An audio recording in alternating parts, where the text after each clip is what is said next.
সকলকেই আমি আমার আন্তরিক সালাম ও শুভেচ্ছা জানাই। আসসালামু আলাইকুম ওয়া রাহমাতুল্লাহি ওয়া বারাকাতুহু।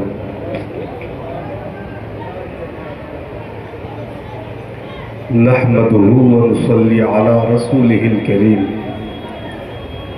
আম্মা বা'দ। আউযু বিল্লাহি মিনাশ শাইতানির রাজীম। বিসমিল্লাহির রহমানির রহিম। إنك لعلى خلق عظيم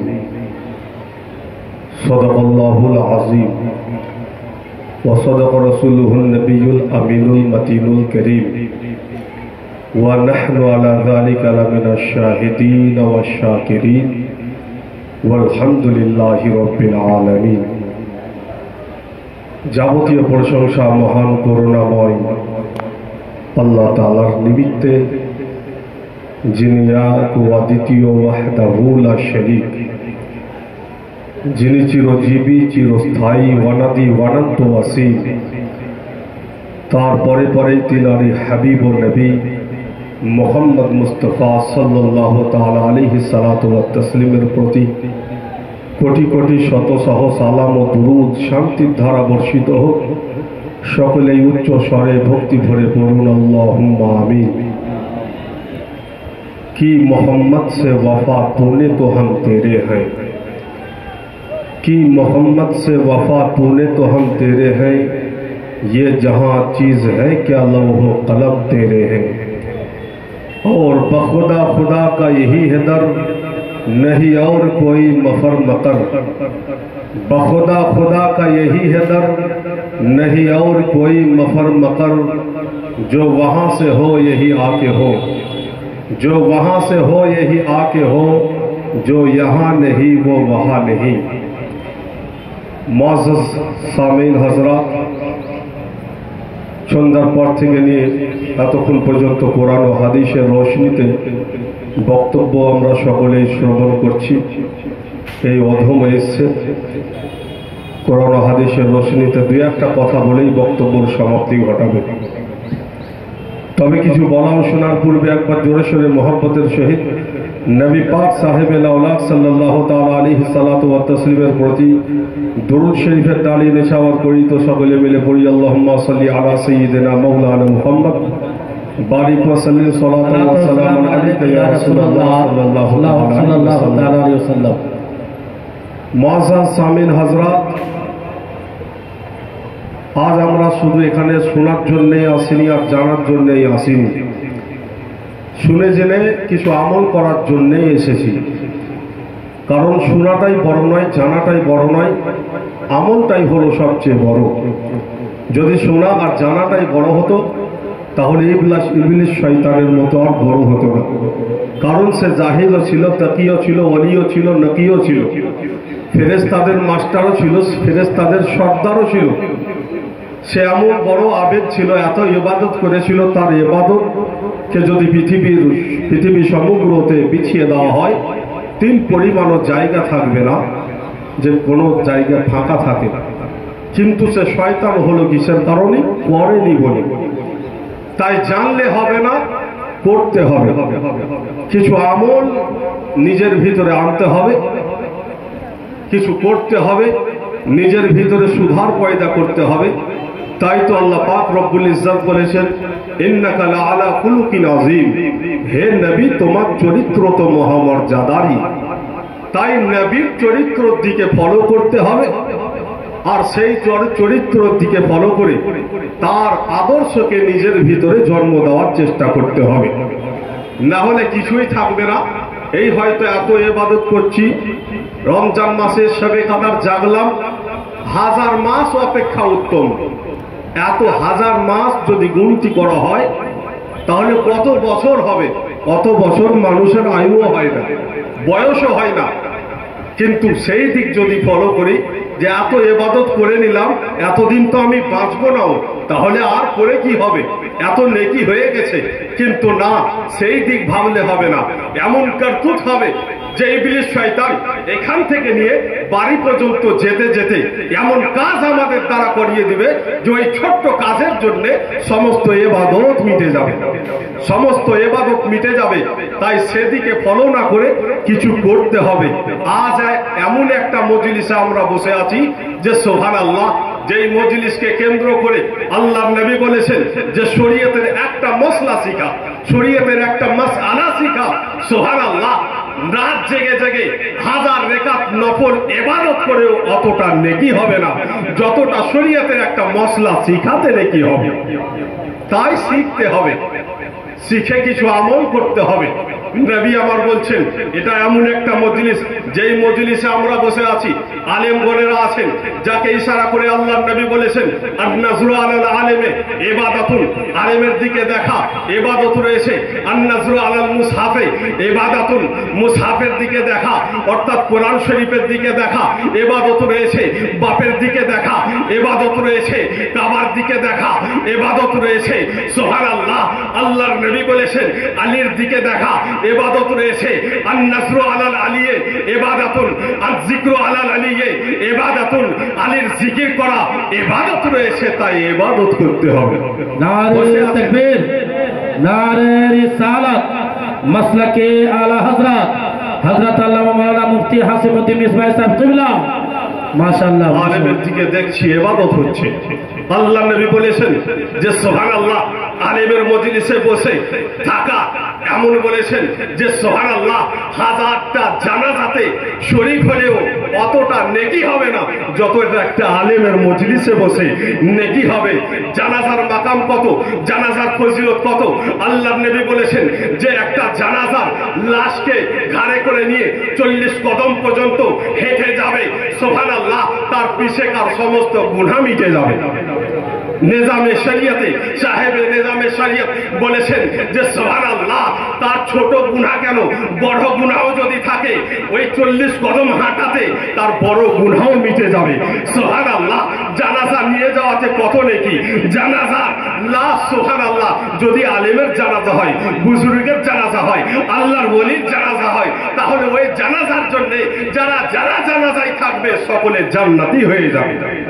আমির খসরুর ঘটনা শুনেছি, নিজামউদ্দিন আউলিয়া পাঠিয়েছিলেন যাও অমুক জিনিস নিয়ে এসো, আনতে গেছিলেন, দেরি হয়ে গেল।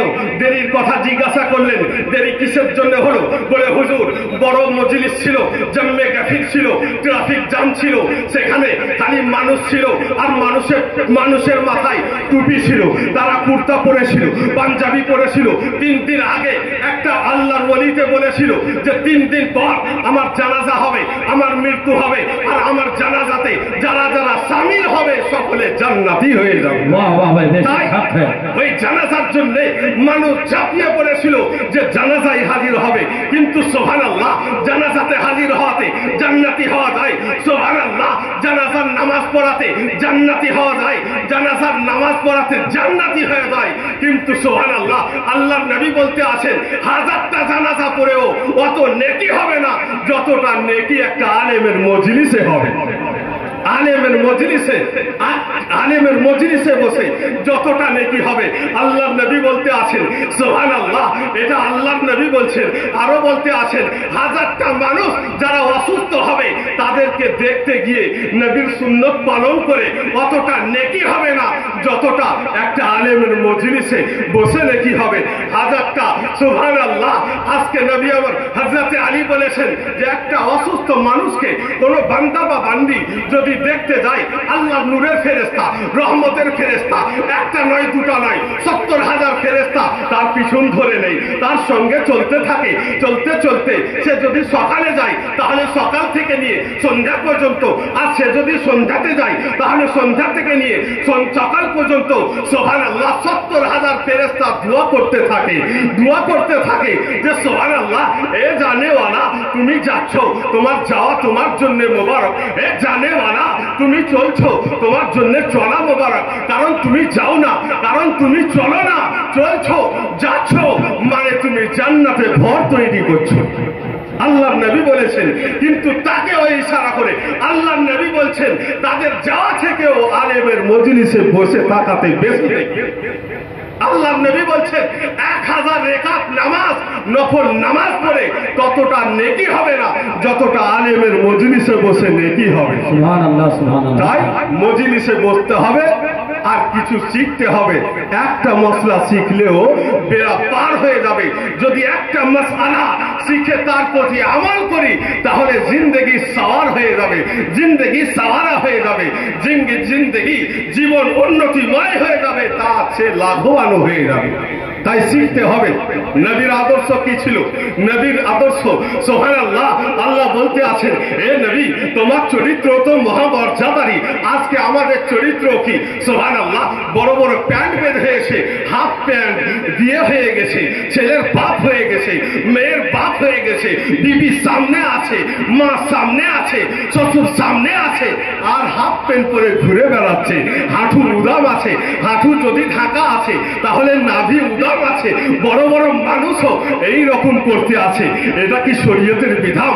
কোন শরীয়তের বিধানে আছে? সুবহানাল্লাহ, বুজরুগানে দিনের ইতিহাস পড়লে বুঝতে পারা যাবে।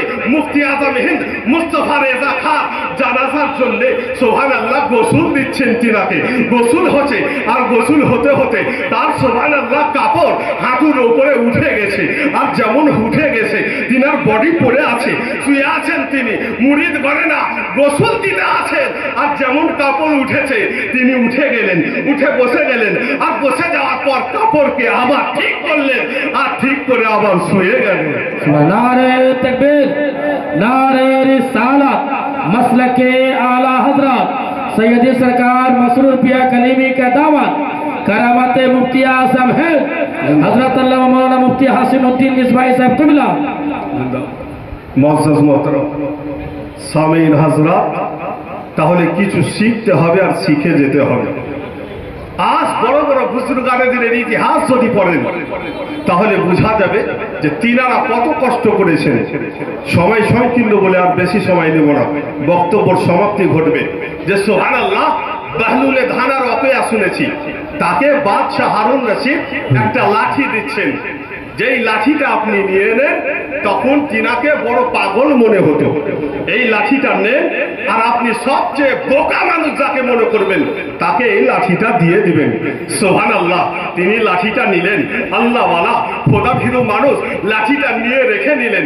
আর রেখে নেওয়ার পর বাহলুলে দানা যেমন রাখেন, বাদশাহ হারুন রশিদের মওতের সময় হলো, মওতের টাইম হয়ে এলো, মওতের ইন্তেকালের সময় হলো। সেই সময়তে সুবহানাল্লাহ অসুস্থ হয়ে পড়ল, অসুস্থ হয়ে আছে। আর তার মহব্বত যখন বাহলুলের দানা যখন জেগে উঠলো তখন শেষ অবস্থায় তিনাকে ডাকলেন। বাহলুলের দানা আসলেন, আর আসার পর জিজ্ঞাসা করছেন, এ বাদশাহ হারুন রশিদ, তোমার জীবনে কিছু আছে কি? জীবনে কিছু করেছো? তোমার ইন্তেকালের সময় হয়ে গেছে, তাই তার জন্য কিছু জড়ো করেছো কি? তোমার তো পরীক্ষা চলছিল, এতদিন ধরে পরীক্ষা হলো। আল্লাযী খালাকাল মাউতা ওয়াল হায়াতা লিয়াবলুয়াকুম আইয়ুকুম আহসানু আমালা। আল্লাহ পাক রব্বুল ইজ্জত মওত ও জীবনকে এই জন্য সৃষ্টি করেছেন যাতে আমাদের পরীক্ষা হয়ে যায় যে আমাদের মধ্যে কার আমল ভালো আর কার আমল খারাপ। তাই পরীক্ষা যে চলছিল, এই পরীক্ষার জন্য তুমি কি কিছু করেছো? কিছু জড়ো করেছো? বাদশাহ হারুন রশিদ বলতে আছে যে হুজুর, আমি কিছু করতে পারিনি, আমি কিছু জড়ো করিনি। বলে তুমি অমুক জায়গা যুদ্ধে যাবে, আগে সৈন্য পাঠাতে, সৈন্য চলে যেত। আগে চিঠি পাঠাতে, চিঠি চলে যেত।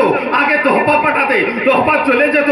আগে কোনো জায়গা জিনিস হতে গেলে সেই জিনিস পাঠিয়ে দিতে। তাই আর তুমি তো যাবে, শেষ স্থানে যাবে, শেষ জায়গাতে যাবে, আসল জায়গাতে যাবে, যে জায়গা ফানা হবে না, যে জায়গা শেষ হবে না, যে জায়গা সর্বদা থাকবে, তার জন্য কিছু পাঠিয়েছো? বলে না, কিছু পাঠাইনি। তখন ওই লাঠি, যেই লাঠিখানা সে দিয়েছিল, যে হে বাহলুলের দানা, সবচেয়ে নাদান যাকে দেখবে, সবচেয়ে বোকা যাকে দেখবে, তাকে এই লাঠিটা দিয়ে দিবে। ওই লাঠিটা বের করে নিয়ে সুবহানাল্লাহ করলেন কি, হে বাদশাহ হারুন রশিদ, আজকে জগতের বুকে তোমার থেকে বোকা মানুষ আর কাউকে দেখিনি। কারণ তুমি এত বড় জীবন পেলে এত লম্বা জীবনেও কিছু করনি আর কিছু পাঠাওনি, তাই তুমি বোকা আছো, এই লাঠিটা তুমি নিয়ে নাও। তাই বোকামো করলে হবে না, জীবন এখনো সময় আছে।